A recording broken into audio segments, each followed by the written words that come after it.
Voilà, je dis encore bonjour à tous les amis de TechnoCity. Voilà, la TechnoCity est la chaîne qui vous informe, qui parle plus de la technologie et puis des solutions. Et surtout dans le contexte africain. Qu'est-ce que nous devons faire pour le développement africain? Donc aujourd'hui, bon, on a le privilège d'avoir Monsieur Ben Sissé, voilà, qui est un homme d'affaires et un entrepreneur. Et j'ai le plaisir de le trouver aujourd'hui avec moi et puis nous allons discuter des différents sujets, surtout de l'eau. Et merci. Monsieur Ben Sissé, bonsoir. Bonsoir, Monsieur Gabriel. Comment allez-vous? Oui, ça va, ça va. Et chez vous? Oui, ça va, Dieu merci. Bon, je tiens à rappeler que nous sommes aujourd'hui le vendredi 1er août 2025. Merci. Moi, je vous reçois ici à partir de New York. OK, merci. Et donc, nous allons discuter aujourd'hui sur les eaux usées, OK, l'importance des eaux usées, pas l'importance, mais en fait, l'effet des eaux usées et aussi les conséquences sur l'environnement. Et puis surtout sur la santé publique aussi au niveau de nos pays africains. Et c'est de cela que nous allons parler ce soir pour pouvoir donner un éclaircissement et certaines précisions en vue d'aider les preneurs de décision, comment faire face à ces situations qui finalement aboutissent à une inondation et qui se terminent par la perte de vies humaines. Donc, c'est de merci, ça que nous allons parler ce soir. Donc, merci. encore une fois, monsieur Gabriel Diabaté est ingénieur en robotique, en semi-conducteur. Et il a fait beaucoup de travaux. Il a parcouru presque, je pourrais dire, 40 pays dans le monde. Il a presque travaillé dans tous les grands pays que vous pouvez imaginer, le Japon, la Croatie, l'Ukraine, la Russie, la Malaisie, le Japon, bon, les États-Unis, le Canada, etc. Bon, ça lui fait près de 40 ans d'expérience dans le domaine de recherche d'énergie et dans la construction aussi des centrales d'énergie. Et les centrales d'énergie, les plans d'énergie aussi pour leur installation, aussi bien pour leur réparation. Donc ce soir, c'est une histoire d'échange de la diaspora africaine en vue de trouver des voies et moyens pour venir en aide à nos responsables politiques qui sont dans nos pays et comment est-ce que nous pourrons bien les assister dans ce domaine. Et le thème de ce soir, ce serait les eaux usées et l'inondation qui aboutissent aussi à la dégradation de la santé publique en Afrique, dans nos pays africains. Donc, Monsieur Diabaté, bonsoir encore une fois. Et merci, Monsieur Ben Sissé. Je vais rapidement dire, je suis ingénieur en automatisme appliqué. Donc, travailler pendant tout le temps pour des compagnies OIM, c'est-à-dire nous sommes des ingénieurs, on nous envoie, le client nous demande quelque chose, est-ce que vous pouvez concevoir ça pour nous? Donc, l'équipe se met en marche et fait la conception, livrer. Donc, ça fait que euh, en tant qu'automaticien, je touche à presque tous les domaines. Voilà, donc aujourd'hui, le sujet d'eau, bon, je suis à l'aise dedans parce que j'ai beaucoup travaillé dedans. Je travaillais pour la plus grande compagnie d'eau aux États-Unis. Donc, à travers le monde, j'ai travaillé aussi dans beaucoup de pays par rapport à traiter l'eau usée et l'eau potable. Et bientôt, bon, prochaine fois, nous allons parler du lien de l'eau potable avec l'insuffisance rénale qui est un problème au niveau de nos pays, alors que nos grands-parents vivaient tranquillement et n'avaient pas ce problème. Maintenant, est-ce un lien? Alors, prochainement, nous allons en parler et je vais vous donner, je dis pas que c'est l'eau que nous consommons qui est à 100% le problème, mais sa contribution à créer ce problème. Alors, je vais discuter avec vous et puis pour essayer d'éclairer un peu nos téléspectateurs. Merci. Bien, Monsieur Gabriel, encore une fois, merci. Bon, en fait, j'aimerais recueillir quelque chose. Quel est votre avis, en fait, sur les eaux usées au niveau de nos pays africains? Et vous voyez que parfois, ça rime un peu avec l'urbanisme.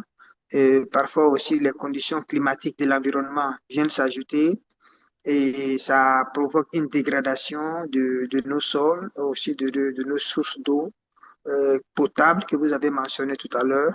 Et là, si en tant que technicien en la matière, quelles sont les solutions que vous nous proposez? Ou quelles sont les solutions que vous pouvez proposer aux autorités qui ont le pouvoir de décision? Voilà, merci, monsieur C. D'abord, l'eau usée, d'abord, ça impacte sur l'économie du pays. Parce que l'économie du pays, il faut qu'il y ait des citoyens en bonne santé. Donc, quand on a beaucoup d'eau usée un peu partout et qu'on ne peut pas traiter, ça va créer d'abord, disons, les moustiques, hein, la maladie va suivre. Et je prends l'exemple de l'État de Mississippi. L'État de Mississippi aux États-Unis était à peu près comme ce que nous vivons en Afrique. Mais Ouais, par l'ingénierie, par les ingénieurs, ils sont arrivés à régler ce problème. On ne trouve plus de moustiques à Mississippi. Donc, pour dire que, parce que d'après ce que je sais, c'est que il y avait beaucoup de morts par an. C'était comme en Afrique, hein. Il y avait le paludisme, etc. Mais aujourd'hui, ils ont pu régler ce problème. Maintenant, parlant de nos pays, l'eau usée, d'abord, c'est vrai que c'est sale, mais c'est aussi une richesse. Non seulement ça peut donner de l'emploi, mais comme nous ne savions pas que faire, ça devient maintenant une maladie. Aux États-Unis, je prends un exemple, parce que souvent on te dit que oh, on prend les exemples des pays développés. Mais les pays développés, ils ont appris par leurs erreurs, ou ils ont appris par, ils ont fait des recherches pour régler ces problèmes. Maintenant, si nous voulons se développer comme ces pays développés, alors on doit copier aussi ces pays développés. D'abord, tout à fait. l'eau usée. Je prends un exemple. Bon, je ne vais pas généraliser comme je suis ivoirien, donc nous allons parler un peu du contexte, un peu de la Côte d'Ivoire, mais qui s'applique un peu, qui s'applique à tous les pays de la sous-région. Et quand vous allez dans les cours communes ou n'importe quel cours, vous voyez que on a des toilettes. Et ces toilettes, quand c'est rempli, on vient chercher des camions, des citernes pour venir les charger et aller les déverser ailleurs. Mais le plus souvent, on va déverser seulement euh, dans une zone et qui va créer aussi des maladies. Alors que le le gaz méthane qui est utilisé dans l'industrie sort des toilettes. C'est en traitant ces déchets qu'on arrive non seulement à retirer du gaz méthane, hein, qui est utilisé pour l'énergie, qui est utilisé pour beaucoup de choses. Et quand vous aux États-Unis, n'importe où vous allez entendre criques, les criques comme des petites rivières aux États-Unis, c'est pas de l'eau naturelle, c'est les eaux qui sortent des maisons qu'on filtre. Après avoir filtré, on injecte l'eau retirée dans ces criques qui peut aller et tomber dans d'autres rivières ou même la mer. Et les déchets retirés dedans, on traite ces déchets pour sortir de biomasse, pour sortir du gaz. Et c'est des milliers ou des millions de personnes qui travaillent avec cette technologie. Bon, ce n'est pas diable. C'est-à-dire, quand je dis ce n'est pas diable, ce n'est pas une technologie où, comme choses, aller dans l'espace. Voilà, c'est une Ouais. technologie d'aller dans l'espace, je vais dire que c'est compliqué. Mais non, c'est très simple. On peut récupérer chaque zone, chaque ville doit avoir un centre de traitement de ces eaux. On les récupère. Chaque ville, vous dites bien, chaque ville. Chaque ville doit avoir un centre de traitement de ces eaux. On récupère ces eaux, on va les déposer là-bas. Il y a des systèmes qu'on peut mettre en marche et qu'on appelle les SBA. Les SBA, c'est SBA, bon, c'est des batch réactions, c'est-à-dire qui permet de mettre ces eaux ensemble, de faire en sorte que les microbes se développent, parce que plus les microbes se développent dans l'eau, l'odeur commence à partir. Ça, donc, les microbes se développent, on récupère le gaz dedans, on l'utilise pour d'autres fins, fait marcher des usines, fait marcher de l'électricité, ou la soudure, hein, ou d'autres choses. Il y a beaucoup de choses que on peut utiliser le gaz, méthane gaz pour le faire. et les camions qui vont chercher ces déchets dans les maisons, ça crée de l'emploi parce que c'est des camions qui vont se déplacer.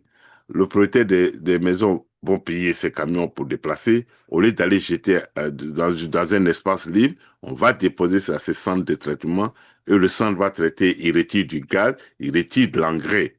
L'engrais qu'il retire dedans, on utilise ça peut-être pour le jardin.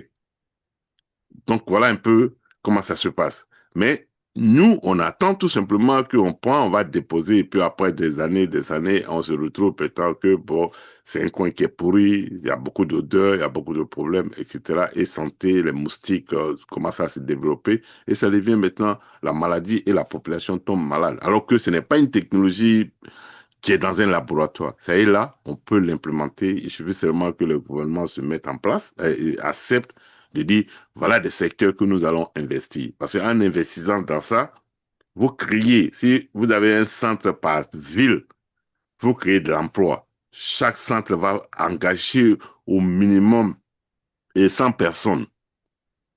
Voilà. Et pour traiter, et ces gaz que vous retirez, on vend ces gaz à des industries qui ont besoin du gaz méthane. Les déchets, on prend ces déchets pour aller faire de l'engrais, et ces engrais, on utilise, par exemple, on peut utiliser même dans l'agriculture des animaux, ça se passe, mais on peut traiter à un niveau, à un degré où on peut utiliser pour l'agriculture et que les êtres humains doivent consommer. Donc voilà un peu, monsieur Cissé. Donc, à bien vous entendre, j'ai compris que, ouais, que les eaux usées, en fait, comme vous avez dit que c'était une richesse, donc ce qui veut dire que pratiquement nos autorités, bon, on peut attendre une certaine volonté politique afin qu'ils puissent puissent définir les structures adéquates qui peuvent permettre à faire ce traitement d'eau, des eaux usées, qui pourront nous permettre aussi d'avoir du gaz. Parce que vous savez que le gaz, si on l'a, même le méthane, qui est un gaz très inflammable, qui est un gaz très Voilà, inflammable, gaz réactif, oui, c'est ça. un gaz réactif, et donc Ouais. ça nous permet également de faire le déboisement. On peut même exploiter ça pour vendre ça en pompon, en bouteille de gaz, tout ça pour peut-être permettre aux gens pour réduire le déboisement dans les pays, surtout du Sahel ou alors de l'Afrique. Bien. Bon, maintenant, quelles sont les solutions que vous avez en fait pour faire face à ces eaux usées qui, en fin de compte, comme vous avez dit, lorsque les camions citernes des eaux usées vont ramasser les matières, la matière fécale et qui vont déverser dans des endroits qui ne sont pas suivis, ne sont pas du tout traités. Et vous voyez qu'en fin de parcours, ces mêmes eaux usées peuvent aller jusqu'à infecter la source d'eau potable qui est dans le sous-sol. Ouais, Et ce qui le fait que nappe. ouais, il y a le puits d'à côté, quelqu'un même qui vient faire un puits à côté, qui se trouve dans une zone de sous-sol déjà infectée, peut même avoir une maladie tout juste à côté de celui du voisin. Effectivement. Donc, voilà, ce qui Bon, veut dire que ouais, ça comme je dis, la solution, ce n'est pas. En fait, moi, par ma petite expérience, j'ai, j'ai, mon dernier grand projet que j'ai fait en matière d'eau, c'était en Arabie Saoudite. Ah, affecte. en Arabie Saoudite, parce que un litre d'eau Dans quelle coûte ville plus de l'Arabie Saoudite? C'était à Madina, à Riyal, à Riyal. à Riyad? C'est-à-dire, un Ok. litre d'eau coûte plus cher qu'un litre d'essence en Arabie Saoudite. Donc, Oui. ces eaux usées, on le récupère, on le traite et on donne ça, non seulement on met à la disposition des sapeurs-pompiers et on met à la disposition des agriculteurs. Donc, l'Arabie Saoudite récupère ces eaux et puis comment on appelle ça? Ils vont prendre ces eaux pour faire arroser leurs plantations, leurs jardins, etc., etc. Irrigation, tout Voilà, ça. l'irrigation. Donc, c'est là. Ce n'est pas, au fait, c'est pas diable. Quand je dis c'est pas diable, Pas du moi je peux, sorcier. voilà, c'est pas sorcier. Moi je peux construire. Je peux construire du départ à la fin. Hein, j'aurais besoin des ingénieurs qui connaissent le béton, etc. Mais la technologie mettre en place pour que ça aboutisse, je peux le faire parce que j'en ai fait déjà à Dubaï, j'en ai fait en Arabie Saoudite, j'en ai fait presque sur les 50 États des États-Unis. En tout cas, j'ai eu cette chance-là de mettre pied dans les 50 États des États-Unis en matière d'eau. Et vous êtes dans l'État de New York. Oui, Mais New York, combien de déchets New York crée par jour? C'est combien de millions de tonnes que New York générait par jour? Et si on devait prendre tous ces déchets, aller entasser quelque part, vous voyez ce que ça allait faire. Mais pourtant, ouais, quand on parle de l'environnement, quand on parle de l'industrie d'eau ici, ça faisait, disons, c'est l'environnement. On récupère ces déchets. Dedans, vous allez trouver qu'il y a d'autres qui ont bu de la boisson, ils ont jeté les cannes en choses, euh, à en- l'intérieur. à l'intérieur, en choses, en aluminium, en plastique, etc., etc. Les plastiques, on récupère. Les cannes en aluminium, on récupère. Une tonne d'aluminium, ça coûte environ 1 300 $. Ça, c'est par tonne. Les cartons, les papiers cartons, une tonne, ça coûte environ une histoire de 450 $ par tonne. J'ai travaillé dans un grand projet pour l'État de la Californie. Et chaque jour, les camions viennent déverser et vous avez 2000 camions chargés. C'est plus de 10 à 15 000 tonnes de déchets qu'ils viennent déverser par jour. Et l'usine de traitement, on arrive à trier ça. On trie et 15 tonnes l'heure. Et les 15 tonnes, on récupère tout ce qui est plastique, on met à côté, aluminium, on met à côté, et puis les cartons, on met à côté. Donc, les compagnies qui sont dans l'aluminium, qui viennent faire l'aluminium, viennent acheter ça. Et l'information que j'ai eue l'an passé, ils font un chiffre d'affaires en termes de revenus pour le state plus d'1 milliard de dollars qu'ils font comme chiffre d'affaires qui rentre dans la poche de l'État de la Californie. Ça, c'est seulement après avoir traité. Mais que les camions font se déplacer pour aller récupérer, les camions pour venir décharger là-bas, chaque camion doit payer 700 $ pour un camion remorque aller déposer là-bas. Donc, du coup, personne n'est perdant dedans. C'est-à-dire, c'est comme vous générez du déchet, vous payez pour qu'on vienne récupérer, les camions sont payés, et ses chauffeurs sont payés, ses convoyeurs sont payés, et puis l'usine traite, l'usine aussi vend ses produits, l'aluminium, le carton, le cuivre, ainsi de suite, ainsi de suite. Et l'eau maintenant usagée, maintenant, l'eau usée, on sort ça, on va traiter aussi dans un centre à côté, on crée la biomasse. C'est une question de volonté, mais sinon, ça existe. Parce que, bon, je m'excuse de dire ça, comme quelqu'un me disait que on dirait les pays développés veulent que les Africains meurent. Bon, je ne dis pas que cela est vrai, mais ce que je veux dire, ça c'est nous-mêmes, on se tue tranquillement hein, avec nos propres déchets, alors que on peut non seulement convertir ces déchets pour devenir non seulement la richesse, pour aider nos agriculteurs et en même temps nos usines qui ont besoin du gaz et, et la population a une bonne santé. Donc je trouve que c'est question d'une volonté politique, franchement. Ou les pays comme nos pays ont tendance à aller vers les pays développés et de réfléchir à leur développement. Et moi, ça a été toujours ma philosophie, c'est tout ce que j'ai dit, que lorsque vous devez, quelqu'un d'autre doit décider de ce que vous devez manger chez vous à la maison, vous allez toujours manger votre totem. Donc, l'Africain, on a toujours mangé nos totems et on continue à manger. Donc, voilà ce que je pourrais dire. Voilà, Monsieur Ben, c'est ça. Hein. Parce que c'est ça, on Bon, mange nos totems. je vais revenir sur un aspect un peu technique Oui, par rapport aux usines de traitement. oui. Et quand on veut construire une usine de traitement, par exemple, prenons l'exemple des pays, de nos pays africains, et que par exemple un gouvernement se décide, par exemple, se dit, ouais, on va essayer d'établir une usine de traitement pilote pour voir comment est-ce qu'on peut faire le traitement d'ordures et des eaux usées pour faire un projet pilote. Et bon, en fait, quel est l'espace à peu près qu'on peut dégager pour pouvoir installer ce genre Merci. d'espace? OK. Et l'usine de recyclage est encore plus chère parce que c'est là, il faut mettre beaucoup de la machinerie, beaucoup d'électricité, etc.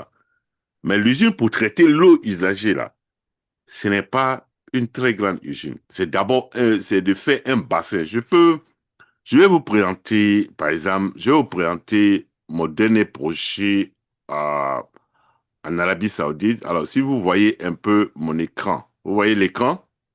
Oui, OK. Ici, par exemple, vous voyez ça. Ici, par exemple, vous avez vu ça? oui, je vois. Voilà. Ici, par exemple, Ouais. voilà. Vous avez vu ça Oui, ici? Ici, par exemple, ça, c'est l'eau qui sort des toilettes. On vient récupérer, on traite l'eau, on enlève tout ce qui est solide à l'intérieur. Et le reste, maintenant, on prend l'eau, on envoie ça chez les sapeurs-pompiers et on envoie ça chez les agriculteurs. Ici, ça a besoin seulement que de la construction des bassins. Construire d'abord les bassins, hein. C'est des murs qu'il faut mettre au sol et maintenant automatiser, on va mettre des moteurs, des ventilateurs pour oxygéner. Et après avoir oxygéné, on commence, vous savez, l'oxygène dans l'eau va nourrir ces microbes et ces microbes vont s'agrandir et l'eau va commencer à se décomposer. Une fois ça se décompose, on attend maintenant, il y a un temps qu'on appelle le temps de la réaction. Le temps de la réaction, après avoir les mixés pendant au moins 1 heure, 2 heures de temps, on l'arrête, on attend le temps de la réaction. L'eau pure reste en haut et puis l'eau tout ce qui est solide reste en bas. Et du coup, on pompe ça pour sortir, pour aller donner à des camions qui vont aller mettre ça pour pouvoir faire de l'engrais. Ou si on veut, on va les mettre dans des hangars et puis fermer, ventiler pendant au moins 2, 3 semaines et voire 1 mois. Et puis on prend ça pour donner aux agriculteurs. C'est très simple. Ce n'est pas... La technologie est là. Faire la connaissance aussi, et on peut.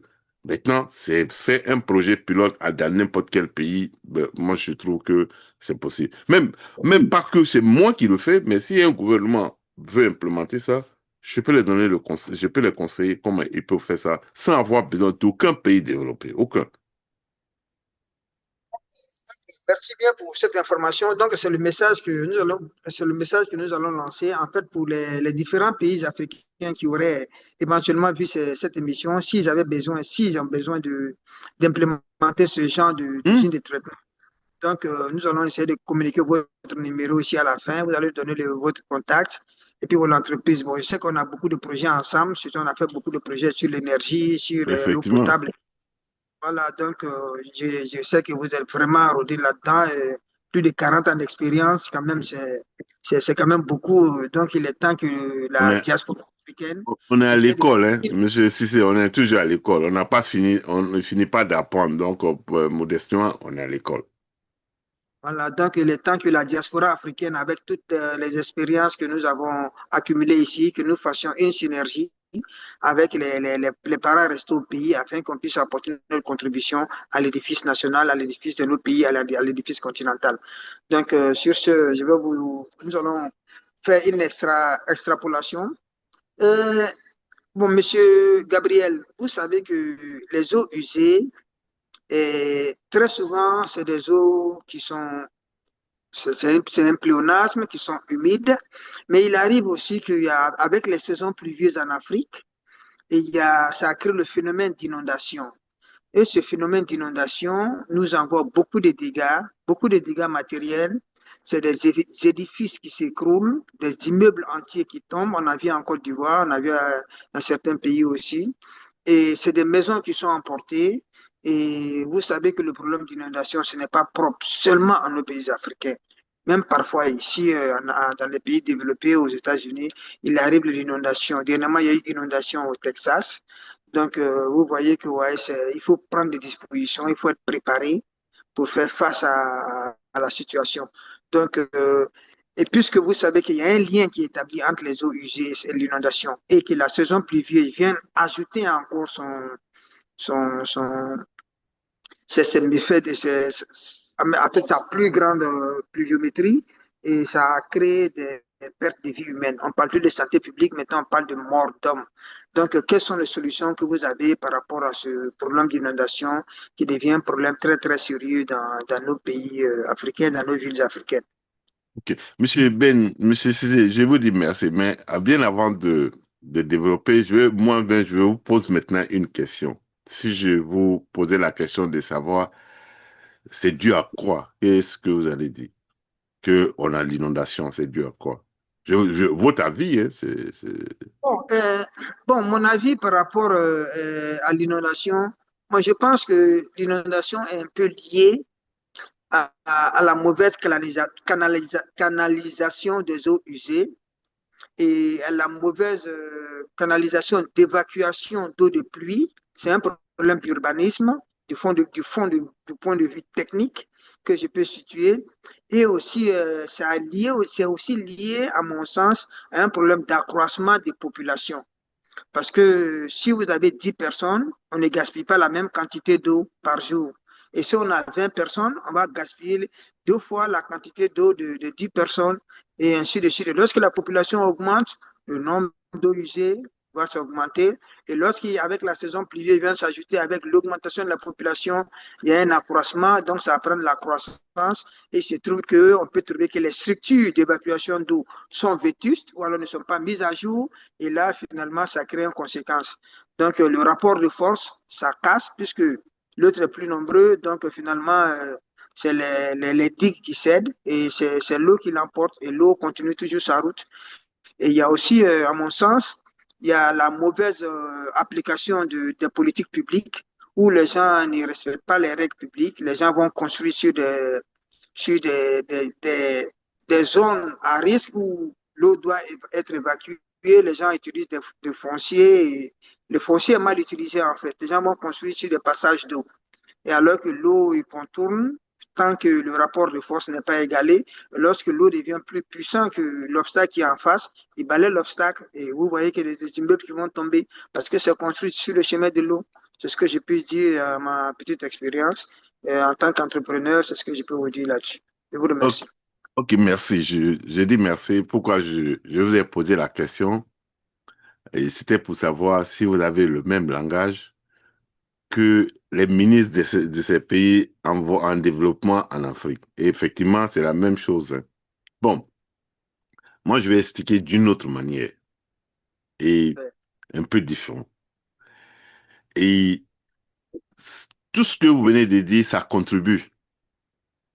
Maintenant, ah, quand on parle de l'inondation, ça se passe partout dans le monde. Parce que généralement, les ministres disent dans nos pays, quand il y a l'inondation, quand tu dis, mais euh, comment le gouvernement ne peut pas régler ce problème? Ils vont te dire que même vous allez aux États-Unis, qu'il y a inondation là-bas.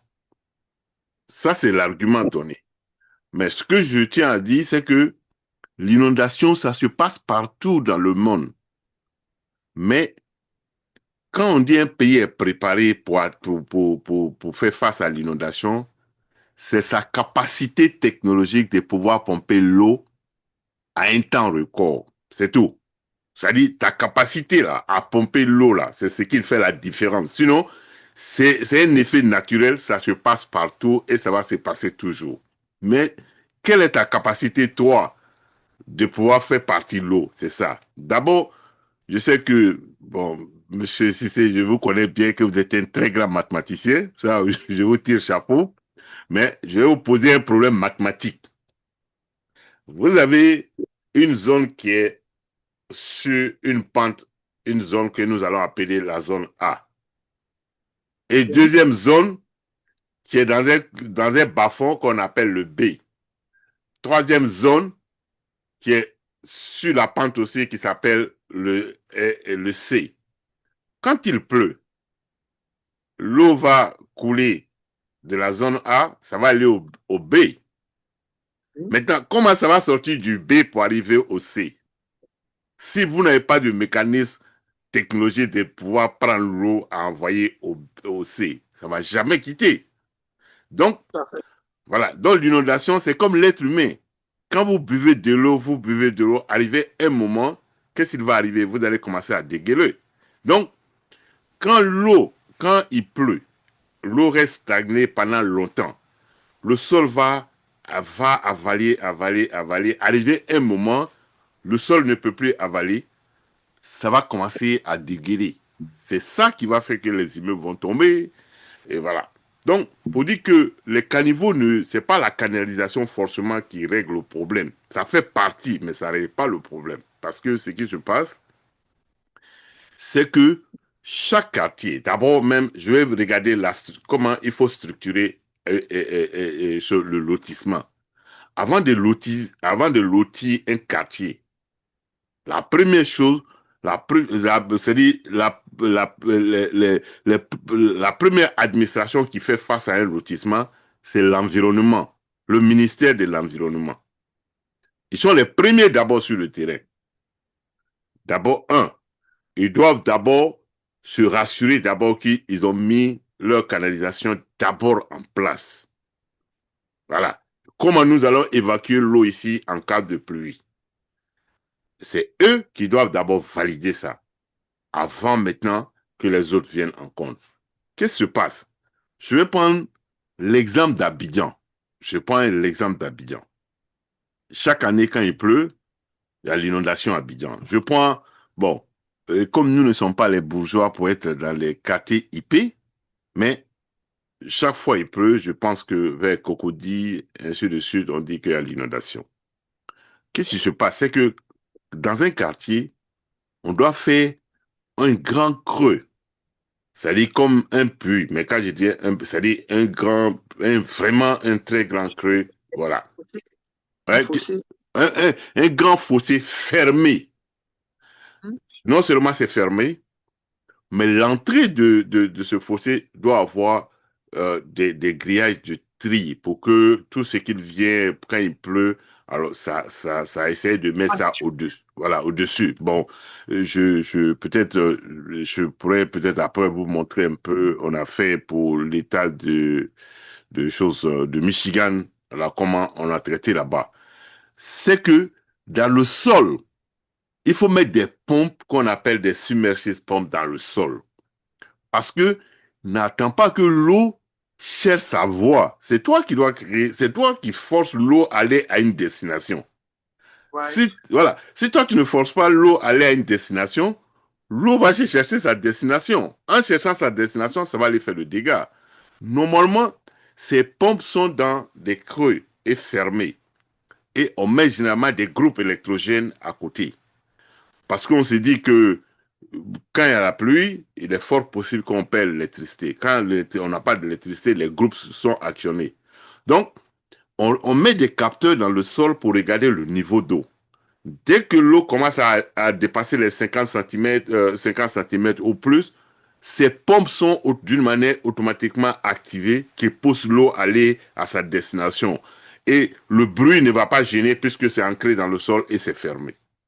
Donc, en sorte que quand vous êtes dans la zone B, le B doit avoir une pompe pour pouvoir chasser l'eau, pour aller pomper l'eau, aller à une destination. Et cela se passe partout. Tous les pays vraiment bien organisés, ça se passe partout. Ce n'est pas parce que le sol n'est pas nivelé pour dire que je vais mettre, parce on peut aller mettre des caniveaux, parce que ça se passe dans beaucoup de pays. J'étais dans un pays africain, ça se passe là-bas. On dit, mais on a fait les caniveaux, mais jusqu'à présent, quand il pleut, l'eau ne bouge pas.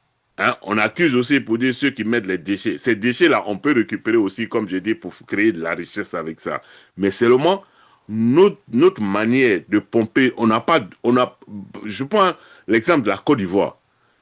Je ne connais, peut-être vous allez me donner l'information, mais je connais nulle part en Côte d'Ivoire où il y a un centre de traitement d'eau. Je n'en connais pas. Oui. Je n'en connais pas, nulle part. Ça n'existe pas à Abidjan, à moins que c'est moi qui je suis pas renseigné. Mais ça n'existe nulle part qu'il y ait un centre de traitement d'eau. Alors que on peut traiter l'eau, on n'attend pas l'eau. C'est-à-dire quand il pleut, il va y avoir l'inondation. Mais tant que vous allez à une vitesse pour pouvoir pomper l'eau, aller à sa destination, l'inondation, c'est pour quelques heures, il n'y a plus d'eau. Bon, on a vu l'état de Louisiane, où Ouais. ils sont à un niveau bas du niveau de la mer. Mais ça a été inondé, une ville plus qu'Abidjan, ça a été complètement inondé. Ça a pris seulement que 2 semaines. Ils ont pu tirer l'eau à envoyer à sa destination. C'est le dégât, la boue, les machins, les déchets, etc., qui a pris du temps à mettre ça en place. Donc, tout récemment, il y a eu une inondation ici en Floride. Mais c'est comment aujourd'hui? C'est vrai, ça fait des sinistres, mais ils ont pu chasser l'eau ou pas? Ils ont chassé. Mais chez nous, on n'arrive pas à chasser l'eau. Comme on n'arrive pas à chasser l'eau, nos maisons vont tomber, puisque l'eau va rester stagnée pendant longtemps, longtemps, longtemps, et puis les fondations vont commencer à craquer. Donc, je pense encore que c'est un problème d'ingénierie. Et je ne dis pas, nos gouvernements, on ne peut pas... Bon, j'essaie que c'est les gouvernements qui sont toujours responsables, mais le plus souvent, les gouvernements, ils mettent de l'argent donner à des structures de faire le travail. Mais ces structures ne réfléchissent pas exactement qu'est-ce qu'il faut, quelle est la solution. Parce que depuis nous, on est nés, chaque année en Côte d'Ivoire, il y a l'inondation, il y a les morts. Chaque année. Ça n'a jamais changé. Mais personne n'a trouvé jusqu'à aujourd'hui la solution. Et ça reste là. On se dit seulement que le changement climatique. Mais le changement climatique, on est dans un monde où il y a un changement climatique. Ce qui se passe en Côte d'Ivoire, ça se passe même dans les pays comme l'Arabie Saoudite où il ne pleut pas beaucoup. Mais il y a eu des inondations là-bas. Mais qu'est-ce qu'ils ont fait? Ils sont préparés à tirer l'eau, aller vers une destination. Ça, Même à Dubaï, il y a eu inondation. il y a eu l'inondation, bon, l'inondation provoquée par Dubaï même. Ouais, ils Voilà. ont profité. Voilà, ils ont provoqué la pluie, mais ils ont tellement provoqué que ça a créé. Mais ils ont pu tirer l'eau pour aller vers une destination. Donc, chez nous, on n'a aucun centre de pompage d'eau. Les centres de pompage d'eau, c'est comment? C'est un centre où les tuyaux, c'est-à-dire dans les caniveaux, sont connectés là-bas. Dès qu'il commence à pleuvoir, eux, ils vont tirer l'eau, aller vers eux, et puis faire partie à une destination. Donc, voilà un peu, monsieur Cissé. Bon, merci bien, monsieur Gabriel. Donc, sur le côté de l'inondation, tel que vous avez dit, c'est la capacité d'un pays à pomper l'eau en un temps À record. un temps record, c'est le temps. C'est-à-dire, il faut, quand il commence à pleuvoir, donc, il y a, il y a le temps, c'est-à-dire le temps de pomper, là. C'est ça votre vrai souci. Alors, mais si vous n'avez pas une technologie de pomper, mais c'est tout. L'eau va rester là, ça va faire des dégâts, et puis bon, on a fini avec ça. Donc, voilà un peu, monsieur Cissé. Bien, donc on voit bien que nous sommes encore loin parce que moi, je me rappelle bien qu'on était très jeunes. Et à Abidjan, bon, il y avait seulement les canaux Oui, de récupération dans les quartiers c'est qui ça. étaient rattachés à un grand tuyau qui allait se déverser carrément dans la lagune ébriée. Voilà. Alors que on doit pas jeter directement dans la lagune. On doit pas, parce que ici, Dans la lagune, après on se plaint que la lagune est polluée, alors qu'on va merci, sur la lagune avec des eaux usées. merci, parce que on ne peut pas prendre l'eau. Si vous remarquez, ici aux États-Unis, les Américains, remarquent ça, les Américains vraiment qui connaissent comment les choses marchent, ne mangent jamais la tête du poisson. Ouais.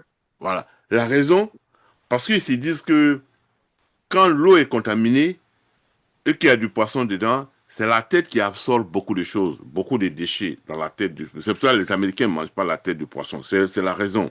Bon, moi, je connais ça puisque je travaillais dans ce domaine. Au fait, on ne peut pas, pour jeter de l'eau, parce qu'on ne peut pas prendre la saleté et puis aller déverser dans la lagune. Ça va être pollué. Donc, il faut que ça passe par un centre de tri, de traitement, avant de déverser dans la lagune. Mais comme on n'est pas structuré pour avoir des pompes ancré dans le sol qui tire, qui tire l'eau vers le centre de traitement avant d'envoyer vers la lagune, parce que le centre de traitement est toujours l'interface entre la destination finale de l'eau et puis la source de l'eau. Mais quand vous n'avez pas ça là, mais les déchets vont se retrouver dans la lagune. Ça va polluer et puis bon, les poissons seront contaminés, même si ça ne meurt pas, mais les poissons vont être contaminés d'un moment à l'autre, ça peut arriver. Et puis bon, surtout, si on envoie des usines qui déversent des déchets toxiques, quand ça rentre dans la lagune, et souvent, ça crée une situation où il n'y a pas assez d'oxygène dans l'eau. Et quand il n'y a pas assez d'oxygène dans l'eau, qu'est-ce que ça fait? Les poissons meurent. N'importe où vous allez voir que les poissons sortent dans l'eau et puis venir vers la surface, ou bien vous allez trouver qu'il y a des milliers de poissons qui meurent, c'est parce qu'il manque d'oxygène dans l'eau. Mais cela arrive souvent que par les produits chimiques que les usines déversent dans nos rivières. Voilà un peu, monsieur Cizé. Merci bien, monsieur Gabriel. Vous avez été un peu plus clair et je suis vraiment très content pour l'explication. Donc, nous allons voir, essayer de faire peut-être un certain lobbying auprès de nos responsables, de nos différents gouvernements, pour voir s'ils sont intéressés à ce genre de projet de traitement d'eau usée, parce que nous sommes tous victimes. Et nous avons aussi beaucoup d'autres thèmes que nous allons discuter sur l'urbanisation, sur le problème d'énergie et après sur le problème de la santé publique. Je pense que ouais, ce n'est que partie remise. Donc, je tiens à vous remercier. Bon, avant de passer à la conclusion de notre émission, j'aimerais vous demander, pour le cas de entre l'eau potable et l'eau usée, en fait, est-ce que l'eau usée peut être une, peut devenir une eau potable avant que vous n'arriviez à la conclusion? C'est la question que je vous pose. Merci. L'eau, ça va vous étonner que vous avez des bouteilles d'eau comme ce que j'ai ici. Vous allez trouver, je ne vais pas dire où, comment, mais vous avez des bouteilles d'eau ici dans d'autres pays. Ça vient des toilettes. Voilà. Vous avez des bouteilles d'eau qui viennent des toilettes. C'est tout. C'est pas grave. Dès que vous sortez l'eau, dans l'eau, même si vous sortez l'eau usagée, usée, vous sortez l'eau usée, vous traitez à un degré. Voilà. Ça dépend de comment, à quel degré ça a été traité.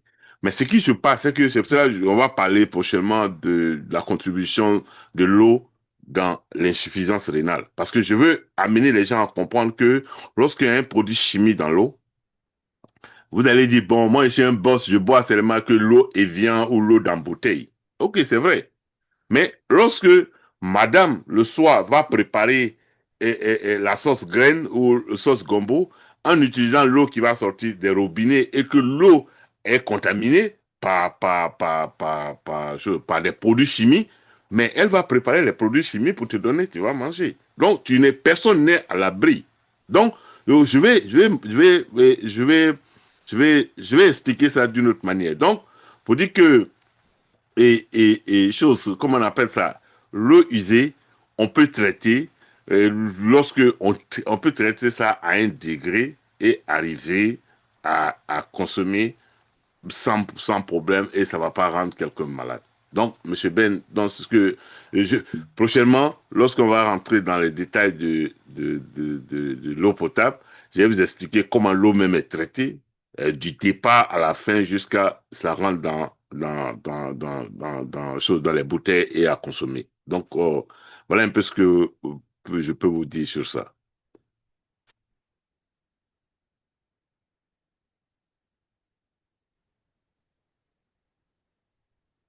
Donc, mhm.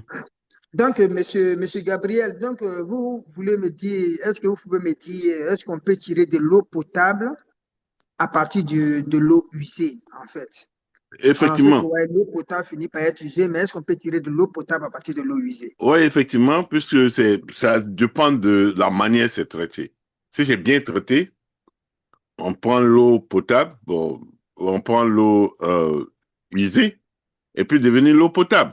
Donc, il n'y a même pas y a même pas de problème à ce niveau. Je vais vous share un écran. Attendez, je vais vous share cet écran, par exemple, que vous allez peut-être voir un peu comment l'eau euh, usée, on peut utiliser l'eau usée et puis devenir de l'eau potable. Donc, attendez, je vais peut-être vous montrer ça. Et c'est simple, mais seulement, comme j'ai dit, c'est la manière c'est traité. Voilà. Parce qu'il faut traiter à un degré et, et il faut utiliser un système, comme on appelle, reverse osmosis. Voilà, reverse osmosis.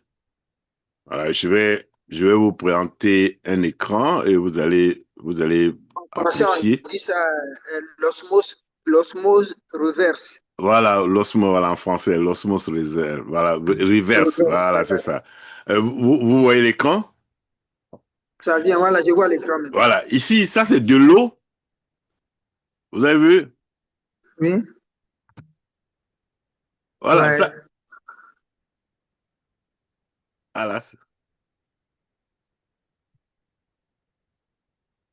voilà, ça, c'est de l'eau qui sort, ça c'est de l'eau qui sort c'est de l'eau qui sort de choses, comme on appelle des toilettes. Donc on ouais. traite, et quand on a déjà ça c'est la première partie, on passe maintenant par un reverse osmosis.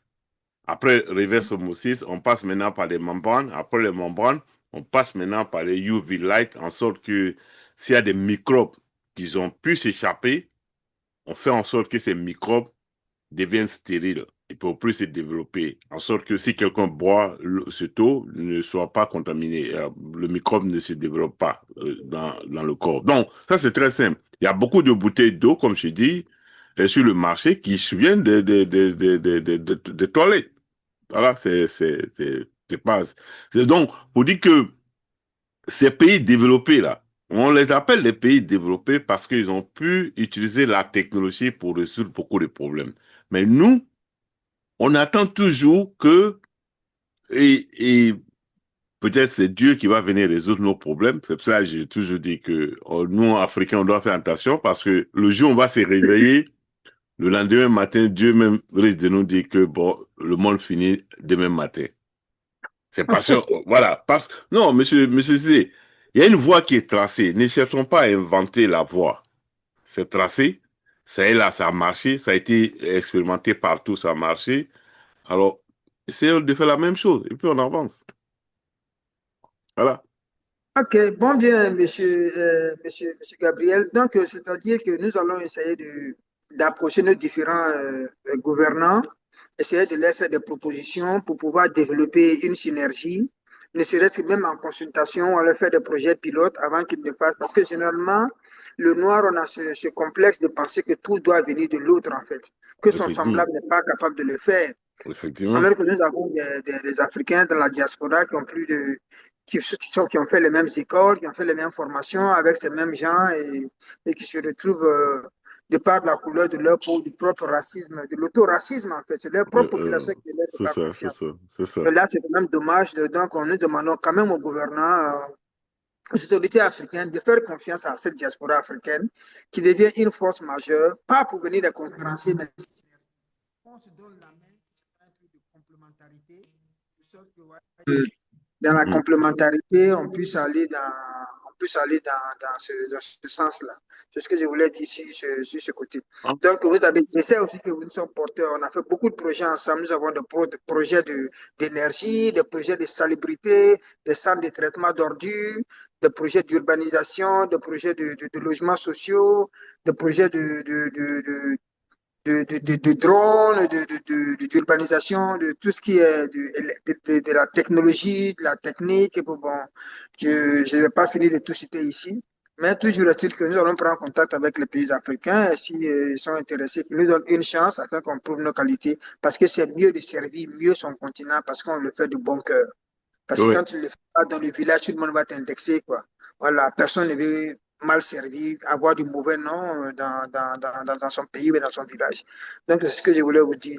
mais Bon, maintenant, en conclusion, quel serait votre mot de conclusion? bon, Puisque on a fait j'ai eu, aujourd'hui, le samedi 1er août 2025, et moi, je suis depuis New York, à Manhattan, et vous êtes dans la Silicon Valley, donc vous êtes à l'ouest, et moi, je suis jusqu'à l'est. Mais toujours voilà.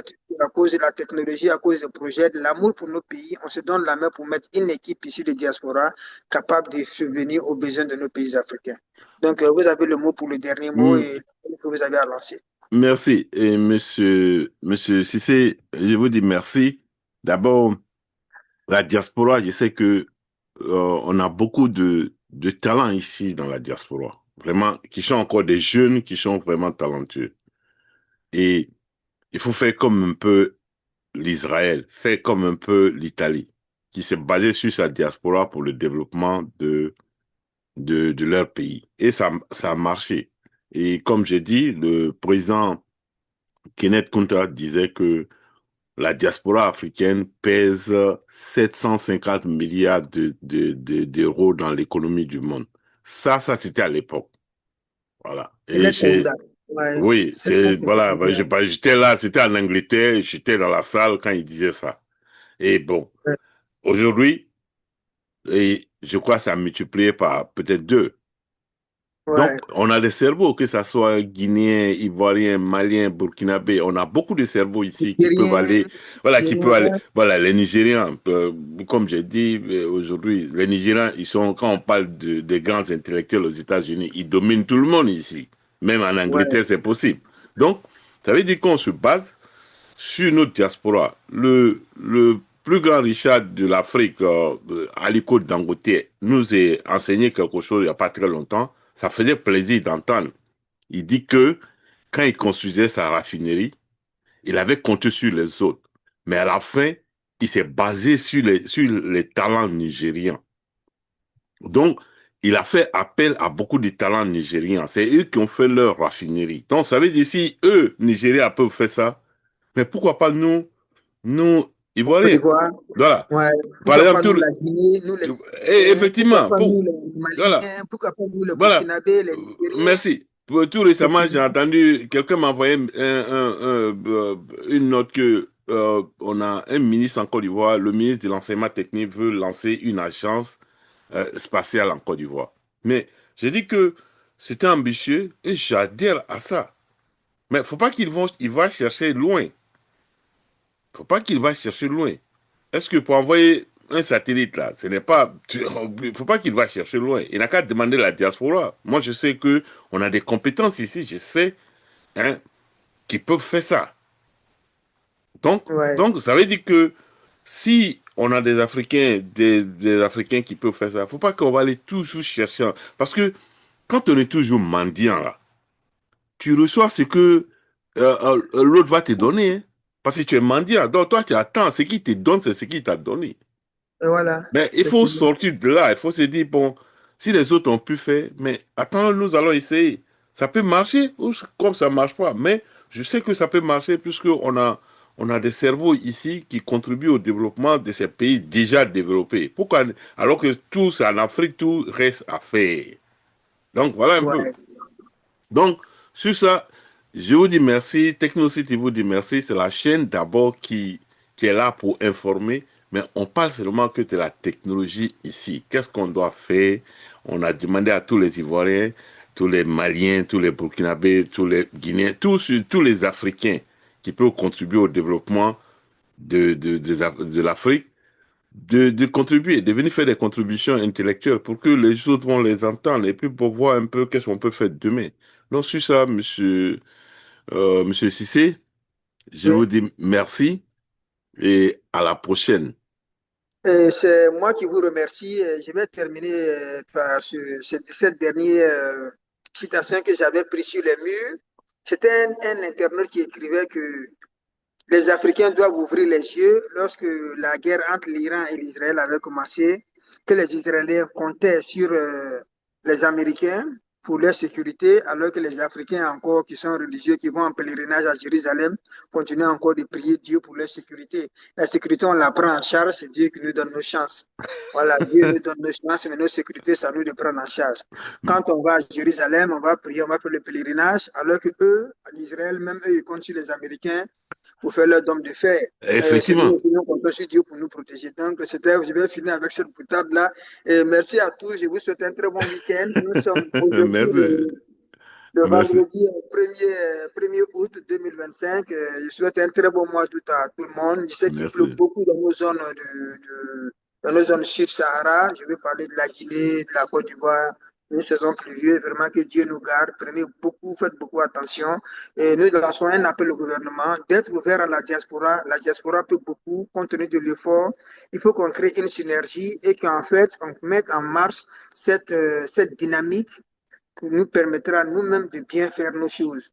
Voilà, là, ça nous permettra d'aller encore de l'avant parce que j'avais vu dernièrement quand on faisait le renouvellement de la centrale d'Azito, on avait dit que Azito avait été amorti avec sa turbine. Ça avait été amorti jusqu'à pour 20 ans, 20 années d'amortissement. Alors que quand on est ici, on sait que la durée de vie d'une turbine, c'est 24 ans. Donc, si on vous fait signer un contrat à 20 ans, C'est des trucs insidieux, en fait. C'est-à-dire qu'il y a des pièges là-dedans. On te fait signer le contrat à 20 ans, alors qu'on sait que ouais, ça s'est déprécié après 24 ans. 24 Après ans. 4 ans, 5 ans, après, on dit, oh, mais les Africains ne peuvent pas se gérer eux-mêmes. On a laissé ça pendant 20 ans, on a bien géré. Voici 5 ans qu'ils ont, ouais, ils ne peuvent plus gérer le truc. Alors qu'ils savaient très bien que le truc devait se déprécier à 25 ans. Et on vous a laissé ça à 24 ans. Vous voyez? Donc, c'est tout ça qui fait que, ouais, on doit se mettre ensemble pour créer cette synergie pour avancer. C'est un appel, c'est un cri de cœur que nous lançons aux autorités, au gouvernement de ces différents pays. Donc, Monsieur Gabriel, si vous avez un numéro à communiquer, vous pouvez communiquer votre numéro, votre site, votre contact. Ok, mon numéro, c'est le 202. Voilà, c'est un numéro 202 579 9775. Donc, notre site, c'est Répétez le IICSE numéro encore. 202 202 579 579 9775. 9775. Voilà, c'est ça. OK. Et notre site, c'est iics.us. D'abord, on est consultant dans le côté énergie, de l'électricité et puis de OK. l'automatisme. Et OK. on forme aussi, on a beaucoup d'étudiants, on vient de finir une formation, on a beaucoup d'étudiants OK. déjà qui viennent de finir leur formation, disons, hier. Donc, OK. et bientôt on lance une autre formation sur l'instrumentation. Bon, Et je pense que voilà, nous sommes pris par le temps, donc je vais revenir, c'est EECS et le numéro de contact c'est 202 779 97 75. c'est ça, 202 579 97 75. Donc c'est CS. EECS, énergie électrique, Non, concept, electrical engineering et electrical concepts et engineering, engineering concept and concept solution. Voilà, c'est ça. and solution. OK. Voilà. Donc je vous remercie. Bonsoir à tout le monde. Donc je vous laisse passer une très bonne soirée. Bye bye. Merci. Ouais.